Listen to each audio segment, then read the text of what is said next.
Doctor साहब, तोशा खाना case में चेयरमैन तहरीक इंसाफ को 3 साल की सज़ा और नाअहल करार दे दिया गया है 5 साल तक। क्या तहरीक इंसाफ हिस्सा लेने जा रही है चेयरमैन तहरीक इंसाफ के बगैर? देखिए, ये तवक्को तो थी कि उनकी गिरफ्तारी होगी और नाअहली होगी, लेकिन इस कदर ड्रामाई अंदाज में आज जैसे हुआ है सुबह, और उसमें अब जो वकला हैं वही कह रहे हैं कि जी जो जज साहब हैं उन्होंने मौका नहीं दिया और उन्होंने गवाहान को बुलाने का टाइम नहीं दिया और जल्दबाजी में किया सारा। लेकिन जो अदालत है वही कह रही है कि जी हम तो रोज़ घंटों बैठे रहते थे, तो वो उधर से वकील उधर चले जाते थे, उधर चले जाते थे। लेकिन मैं सिर्फ आपको एक बार बताऊं कि ये मुल्क की तारीख़ में कोई ऐसा वाक़या नहीं है जिस पे आज बहुत ज़्यादा खुशियाँ मनाई जाएं। और मजमूई तौर पे जो पब्लिक पल्स है वो ये है कि लोग डाउन हुए हैं इस खबर को सुन के। लोग मजमूई तौर पे कहीं, इवन जो हुकूमत में मौजूद लोग हैं वो भी इस खबर को सुन के बहुत ज़्यादा उन्होंने कोई जश्न नहीं मनाया। और अब जो है वो 3 साल कैद और जुर्माने की सज़ा। अच्छा, इसमें जो एतजाज़ एहसन साहब भी और बाकी जो वकला बात कर रहे थे वो ये कर रहे थे कि जी इसको हाई कोर्ट में चैलेंज करेंगे और हाई कोर्ट से जो है वो हम इसमें रिलीफ हमें मिल जाएगा। लेकिन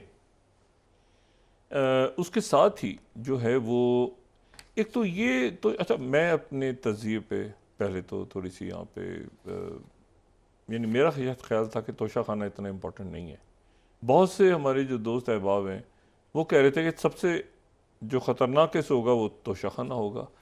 मैंने कभी इसको, मेरा ये ख्याल था कि शायद ये उसको शुरू में ही, यानी घड़ी आई कहाँ से गई, क्या हुआ, जो भी हुआ ठीक हुआ गलत, उसको ये करके उसकी वजाहत करते वो हो जाएगा। मुझे नहीं अंदाज़ा था कि ये इसमें इतनी इस केस की, मेरा जहन जो था वो रहा 9 मई के वाक़यात 190 मिलियन पाउंड पे, और वो 9 मई पे। इसको मैंने सीरियस नहीं लिया और मैंने इसको हकीकत में सही तरह से शायद फॉलो भी नहीं किया, सवाए इसके कि वो घड़ियाँ आई थी और घड़ियाँ जो है वो सऊदी वली अहद की और जो, लेकिन उसमें अब क्या हुआ, जो ज़ाहिर हमारे कोलीग्स इसको फॉलो करते रहे वो मुझे बार बार कहते थे कि ये तोशा खाना इंपॉर्टेंट है। कहता था यार तोशा खाना को तो वो कर लेंगे वो तो, लेकिन वो तोशा खाने में ही वो जो है वो बाद टेक्निकल चीज़ों के ऊपर वो सज़ा हो गई। अच्छा, अब इसमें 2-3 बातें।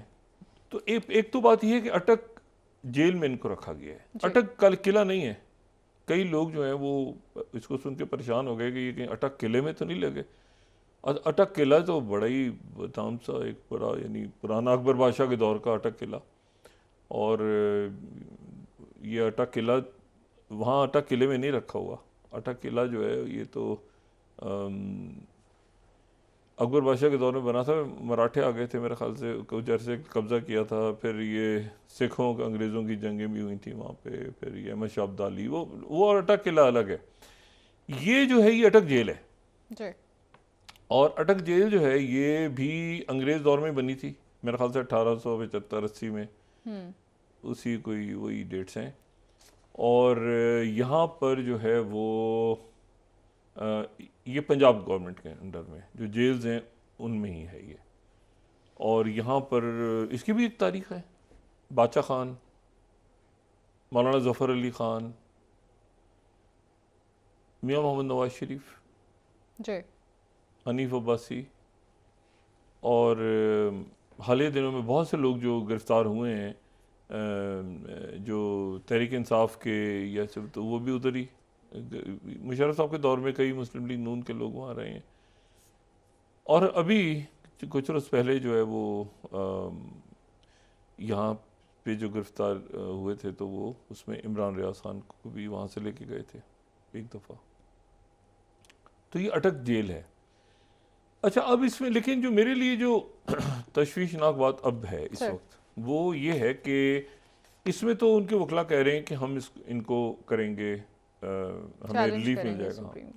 लेकिन जो दूसरे दो है ना जिसमें मेरी ज़्यादा तशवीश रही है इत्तेफाक से, वो मैं आज भी इस सज़ा के बाद भी मैं समझता हूँ कि शायद वो ज़्यादा मसला खड़ा करेंगे जिसमें एक तो नैब अपनी तहकीकात शुरू करेगी जेल में, यानी वो 190 मिलियन पाउंड वाला, वो वहीं पे बयानात रिकॉर्ड होंगे, वहीं पे जो भी गवाहान और सारा वहीं पे होगा सिलसिला।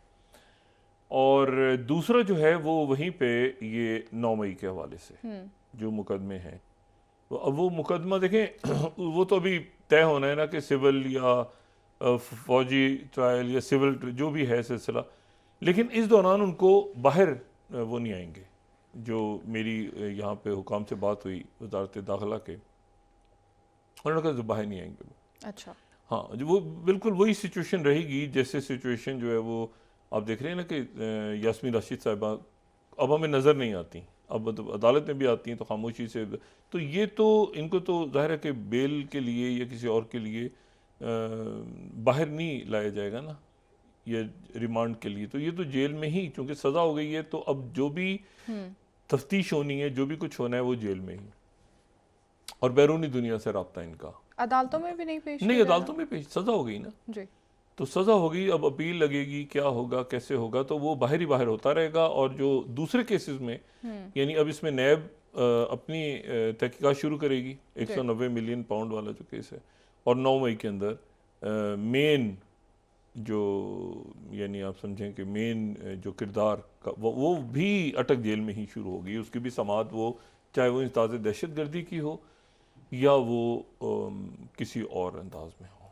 तो ये अब इसमें अच्छा, अब शाह महमूद कुरैशी साहब ने उनकी बागडोर संभाल ली है पीटीआई की, लेकिन यह है कि शाह महमूद कुरैशी साहब के ऊपर शायद कुछ पीटीआई के लोग आमादा हो जाएं, कुछ लोग आमादा ना हो उनकी क़यादत पे, लेकिन सबसे ज़्यादा अगर इसमें किसी का किरदार है इस वक्त तो उनकी लीगल टीम का है कि वो लीगल टीम उनकी किस तरह से आगे लेके चलती है मामला।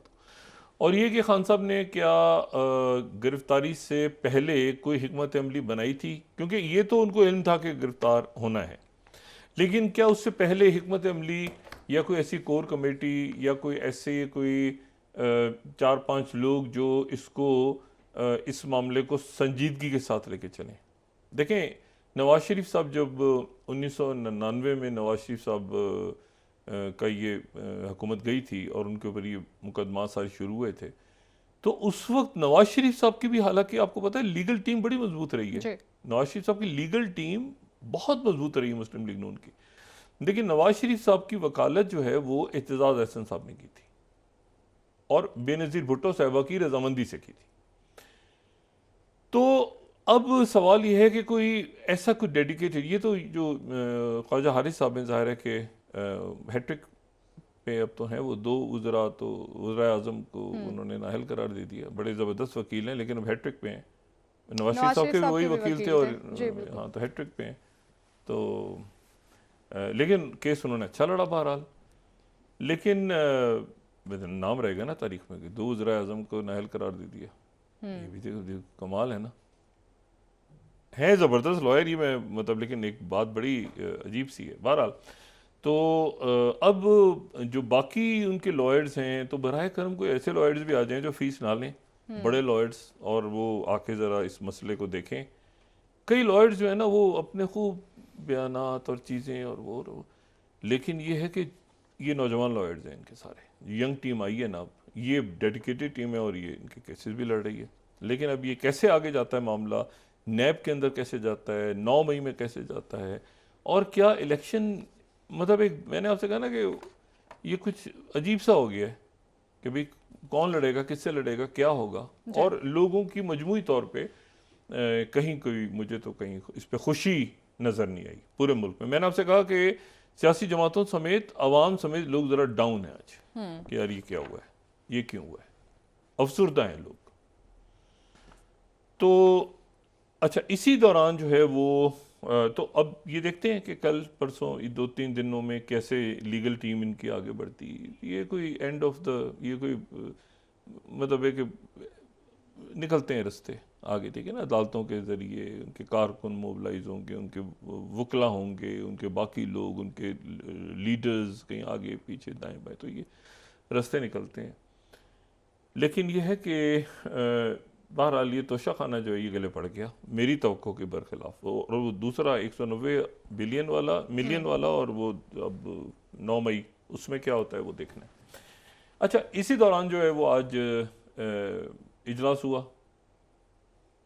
जो इक्तिसादी राब्ता कमेटी का इजलास हुआ, और उसमें जो है वो मुश्तरका मफादात कौंसिल जी मुश्तरका मफादात कौंसिल का इजलास हुआ।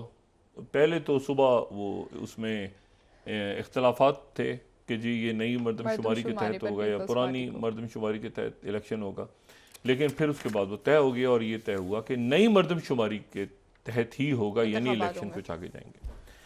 दूसरी बात है कि बहुत से ज़बरदस्त और बहुत काबिल एहतराम और अच्छे नाम, ये बात मैंने कल भी की थी, वो यहाँ पे गर्दिश कर रहे हैं बतौर निगरान वज़ीर आज़म के।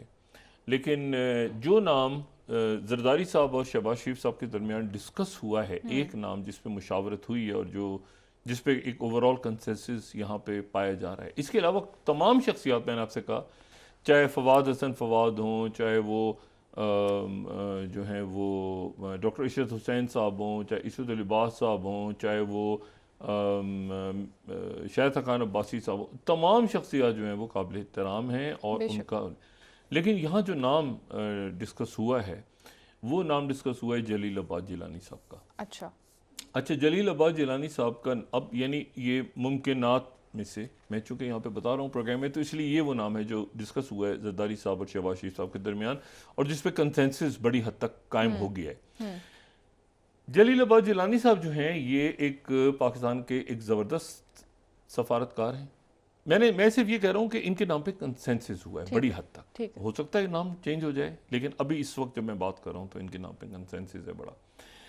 अच्छा, ये पाकिस्तान के चंद बड़े नाम जो सफारती हम कह सकते हैं कि बड़े सफारतकार पाकिस्तान के, और ये अमेरिका में भी सफ़ीर रहे हैं, ये पाकिस्तान के साबिक सेक्रेटरी ख़ारजा हैं। अच्छा, ये सेंटर फॉर एरोस्पेस और सिक्योरिटी स्टडीज़ के सीनियर डायरेक्टर हैं इस वक्त। ऑक्सफोर्ड से पढ़े हुए हैं, तालीम याफ्ता हैं, और इन्होंने पहले लॉ किया, फिर इन्होंने जो है वो MSc की डिफेंस और स्टडीज़ में, और कई ज़बानें बोलते हैं, फ्रेंच, अरबी, सराइकी, पंजाबी, पश्तो, और बड़ी लंबी इनकी सर्विस है। भारत में भी रहे हैं ये 1999 और 2003 के दरमियान डिप्टी हाई कमिश्नर। तो ये जो हैं, और फिर ब्रसल्स में रहे हैं और ऑस्ट्रेलिया में रहे हैं हाई कमिश्नर। तो बड़े इनकी एक तवील सर्विस है और अभी भी फ़ाल हैं, क्योंकि ये जो यानी बहुत फ़ाल हैं, क्योंकि centre for aerospace and security studies जो है ये बहुत बड़ा इंपॉर्टेंट थिंक टैंक है जिससे ये वाबस्ता हैं। लिखते भी रहते हैं और पढ़ते भी रहते हैं और पढ़ाते भी रहते हैं, और मतलब बड़ी फ़ाल शख्सियत है। तो इनके नाम पे काफ़ी कंसेंसस है। देखते हैं कि इनका नाम फाइनल होता है या कोई दूसरा नाम, जो बहुत सारे नाम हैं वो आते हैं सामने। अच्छा, अब इसमें जो तीसरी चीज, तीन रोज़ रह गए आखिरी, यानी इस हुकूमत के जाने में इतवार, पीर और मंगल की शाम को ये हुकूमत जो है ये डिज़ोल्व हो जाएगी।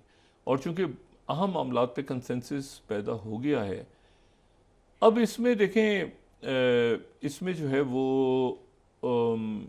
अब काश वाली बात रह जाती है ना तारीख़ में, कि काश ऐसा होता कि तहरीक इंसाफ इस्तीफ़े नहीं देती, वो ऑपोजिशन में बैठ जाते, काश ऐसा होता कि इलेक्शंस की तरफ मामलात को ले जाते, काश ऐसा होता तो ये मुशावरत सारी जो आगे का अमल है बड़ा इम्पॉर्टेंट, और ना सिर्फ मुल्क की सियासत में बल्कि रीजनल एक्टिविटीज़ में, उसमें आगे पीछे बड़े फ़ाल अंदाज में उनकी क़यादत तहरीक इंसाफ की शामिल होती। लेकिन ये वो काश तो फिर धरा का धरा रह गया।